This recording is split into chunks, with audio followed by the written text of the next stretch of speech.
So here's the headline. This is a fun one. Nicolas Cage in talks for True Detective Season 5. This is from Deadline. I'm reading on my phone because in this setup I brought in a laptop I'm filming from a camera instead of my PC, and I have a laptop that I wanted to like read headlines and do that kind of stuff with, but it won't connect to the internet. So phone. You're in the night country now, baby. You gonna die.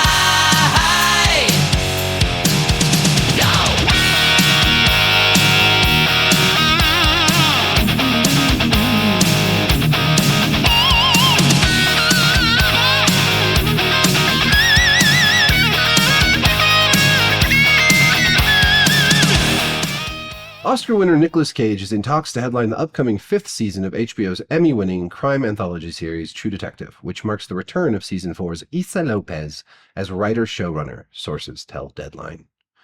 As Deadline revealed earlier this year, the new installment will be set in New York, in Jamaica Bay, per HBO's head of drama series and film, Francesca Orsi. Orsi? Cage is in talks for the lead role of Henry Logan, a New York detective on the case at the center of the new season, sources said. A rep for HBO declined comment. The actor has been circling the part for a while. It is unclear whether the deal will close. Another Oscar winner, Jodie Foster, also took a long time to make her deal for True Detective Season 4, Night Country, which I should add she won some awards for and received lots of critical praise, but I wonder what she thinks about this. I always wonder, like, you win the awards, you get all the critical acclaim, but like in your heart of heart, do you wonder if the thing you made was shit when it's so clearly shit? Uh, Here's Orsi again. Issa has a lot to say, not unlike she did with Night Country, Orsi said about the new installment. It's a different milieu, but just as powerful. Milieu? Milieu? That's one of those weird words that I read, but I never say out loud. Filming on season 5 is slated to begin in 2026 for a 2027 premiere on HBO. Now, I must say that's a long time to wait for such a in-demand product. I personally am excited for season 5 of True Detective because I know it's going to be terrible, and I had a lot of fun writing and making videos about season 4. Although I should just point out that I do not consider season 4 to be True Detective at all. At all. True Detective died at the end of season 3. That was it. True Detective was over at that point. Some people will say after season 1, and that's fair because season 1 is like, it's like this high, and then season 2 and 3 are down here. And then season 4 is like, it's down there. It's down there under my boot. Season 4, again, I shouldn't even call it season 4. It was Night Country. It was not True Detective. It was Night Country. Now they did a whole lot to like tie it into season 1, with references to Rust's father, and they had the bad guy, sort of the bad guy. I don't know. The whole case was so dumb, but they had him say time is a flat circle while he was being tortured by the police. And it was just awful for so many reasons. It was extremely condescending and horrible to the indigenous people and the portrayal of indigenous people in that. And I really think that I don't think that anybody actually liked that season. I think my theory is critics especially, were afraid to say they didn't like it because they thought that they would be grouped with the deplorables. If a critic said that they didn't like Night Country, they would be labeled as sexist, misogynistic, and racist because, of course, the leads were female. One of them, Callie Reese, played a Native American detective.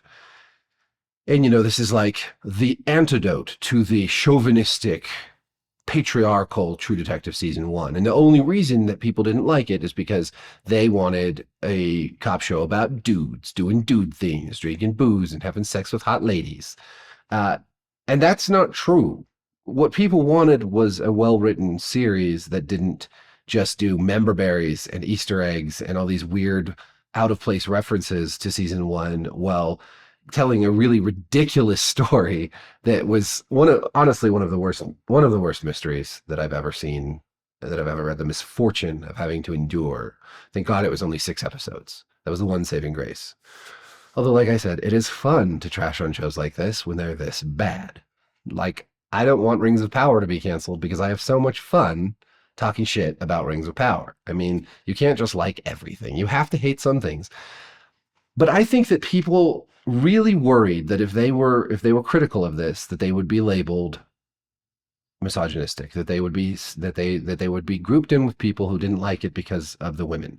But I just don't think that most people had a problem with it being about women or about, having Native Americans involved. I think that all of that was fine. It was just a dog shit script. And honestly, Jodie Foster put in probably her worst performance ever and still won the Emmy and all that shit, which again, it's a popularity contest at that point. If you don't vote for her, if you don't support that show, you are one of the deplorables. And I certainly got a lot of that. I mean, I despite loving shows like Happy Valley, which was written and produced, showrun by a woman, and stars one of the most talented actresses I've ever seen, and one of the most stunning and amazing performances I've ever seen. If you haven't watched Happy Valley, it's a British mystery slash. I mean, it's not so much a mystery as a crime drama.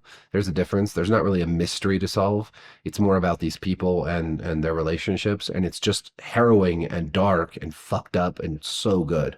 Please watch Happy Valley. It's actually coming to Netflix, or maybe Prime Video. I can't remember. I thought it was Netflix, but I'm gonna have to double check on that. And I loved Mare of Easttown, which actually I think kind of ripped off Happy Valley a little bit, but it was still fantastic. And Kate Winslet was amazing in that. I like shows that star female characters. I think that a lot of great cop shows have women detectives. This was just not a good detective story. There was almost no detective work done. Like, to have a good, I mean, to be titled True Detective, you would expect there to be detective work done. And in all the first 3 seasons, there was a lot of really smart detective work. Say what you will about season 2, it's convoluted and it's dense and it's hard to follow and it's a mixed bag when it comes to performances, and the casting was all over the place. But it still had a lot of detective work.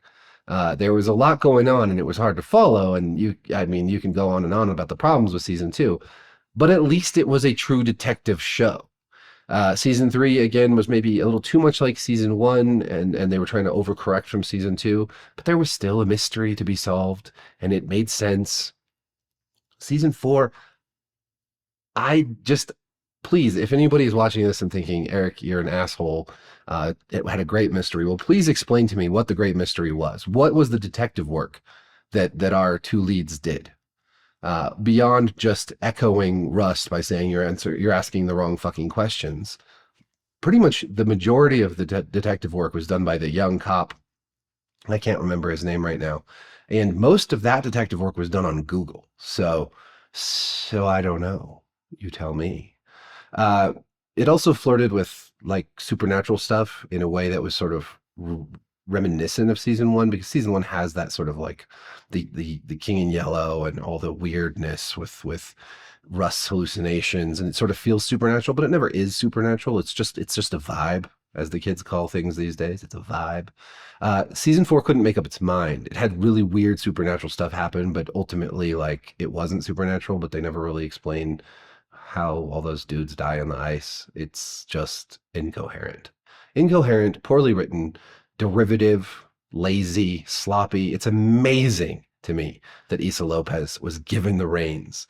And this is this whole idea that everyone was just so scared to criticize this thing that they made it popular instead. It's almost like defensive, toxic positivity, right? They're so worried that they're going to look bad, that they're going to be called a Trumper or they're going to be called a racist, that they take something that's mediocre at best and make it a masterpiece. And everyone talks about what a masterpiece it is. And it had such good viewing numbers. Well, of course it did. Everyone was really excited for this new season of True Detective, and Jodie Foster on board. I mean, people love Jodie Foster, right? Somehow her being friends with Mel Gibson hasn't changed that, but whatever. And they made it this thing that it wasn't. They created a version of this show that was everything it wasn't. But it was awful. It glorified suicide among Indigenous people. It had it had even more toxic police work than any of the other seasons. I mean, they literally torture a guy before they even know he's guilty of anything. They don't even have any strong evidence of what he's done, and they torture him. It's crazy. And ultimately it was just a terrible mystery and a terrible detective show. So will Nicolas Cage make season 5 better? I guess I'm getting back around to the whole point of this video. Nic Cage in talks to play this detective in this New York, Jamaica Bay set season 5 or season 2 of Night Country. We're in the Night Country now. No, Nicolas Cage, much like Jodie Foster, will not make this any better. Will Issa Lopez learn how to write a script in between now and then? I sincerely doubt it. Will HBO push her to include lots of little Easter eggs and member berries to the earlier stuff, including now Night Country? Most definitely. And I do blame HBO as much as Issa Lopez for this. I think my theory remains that she came up with this idea for Night Country that had nothing to do with True Detective, and then they were like, let's make it True Detective so that more people watch it and we get more buzz. And so she had to go back and rewrite all of her scripts to insert a bunch of stupid references to True Detective season 1, and all the hacks in the offices at HBO were like, ooh, this will be so good, they'll just love it when he says time is a flat circle. Oh, he said the thing. Oh. And yeah, so that's all I have to say about that. Thank you for watching. Be sure to like and subscribe, hit the notification bell, and peace.